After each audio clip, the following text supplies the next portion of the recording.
Hello नमस्ते साथीहरू, स्वागत छ हजुरहरूलाई मेरो मिनी ब्लगमा। म चाहिँ आज इस्कुसको सब्जी बनाउँदैछु। इस्कुस आलु मैले यसलाई काटिराखेको छु। अलि बोक्रा बेसरी फ्याँकेको छु किनभने अलि फोहोर टाइपको थियो, त्यही भएर। म कस्तो मेरो क्यामेराको चाहिँ क्वालिटी नै नराम्रो भयो कि यार नि। फेसबुकमा अलि केही प्रगति भयो भने किनौँला भनेको, कहिले प्रगति हुँदैन नि। अनफलो मात्रै गर्छन्, फलो गर्छन् अनि अनफलो गर्छन्। आज त म त 1 घन्टा बसेर त्यही अनफलो गर्नेलाई मैले पनि अनफलो मारिरहेको थिएँ। यस्तो दिमाग खराब हुन्छ, किन गर्नु नि है। म चाहिँ यहाँ सर्ट इस्कुस काट्दैछु गाइज।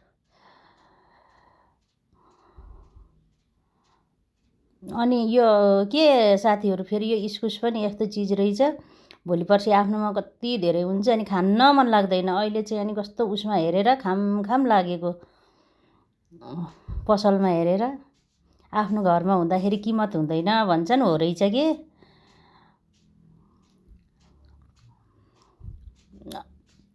आफ्नो घरमा हुँदाखेरि चाहिँ त्यसको केही किमत हुँदैन भन्छन्, हो रहेछ गाइज। मेरोमा सबै कुहिएर जान्छ। तर यो ताल त म बिमारी भएर छैन, लगाएको पनि छैन, त्यत्तिकै छ।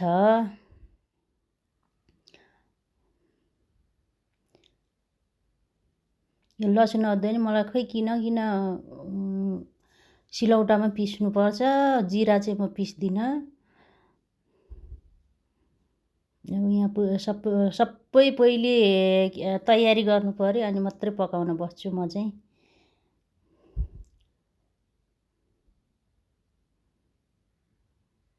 यसलाई उठाएँ। अब यतातिर म कराईमा तेल राख्न थालेँ। खिच्दिने मान्छे नि छैनन् गाइज, त्यही भएर कस्तो क्यामेरा खोइ राख्नलाई नआएको कि के नआएको जस्तो हुन्छ। मेरो चाहिँ उसलाई चाहिँ इग्नोर गरिदिनु होला। त्यहाँ झ्याल बनाउनु हुँदैन त्यो। अब घर बनाउँदा सानै उमेर, थाहा भएन है। त्यो जालीहरू कस्तो फोहोर भएको, त्यसलाई निकाल्नु नै पर्ने भएको छ। मैले चाहिँ प्याज हालेँ अनि त्यहाँबाट आलु हालिसकेपछि एकछिन भुट्छु यसलाई। त्यहाँबाट इस्कुस हाल्छु अनि त्यसलाई पनि एकछिन छोपेर मजाले भुट्छु।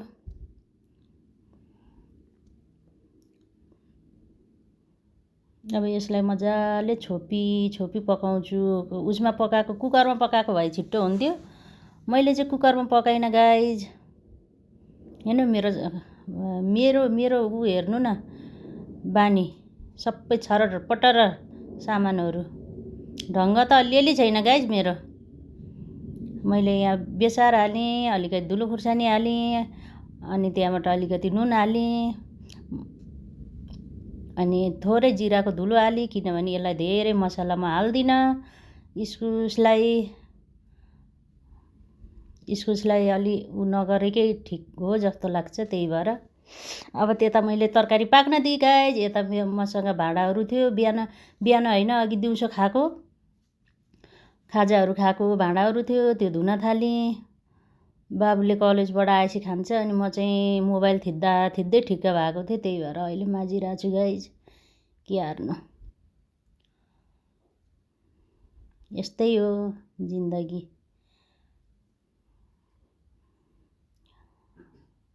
यति भएपछि अनि आनन्द। अनि यति बेला त म त्यही भएर कसैको घरहरूतिर नि जानै भ्याउँदिनँ। खाना नि बनाउनु पर्यो। फेरि अब एकछिन फेरि 1 घन्टामा दिदीहरूकोमा जानु छ अनि त्यहाँबाट मात्रै गाइज हुन्छ। यसलाई अब मैले भाँडा माझिसकेँ, यसलाई अलिअलि साफसुफ गरेँ।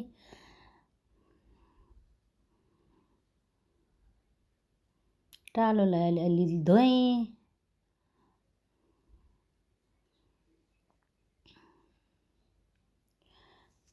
बोल्नलाई नआएर होला, सास मात्रै फेरेको सुनिँदो रहेछ गाइज।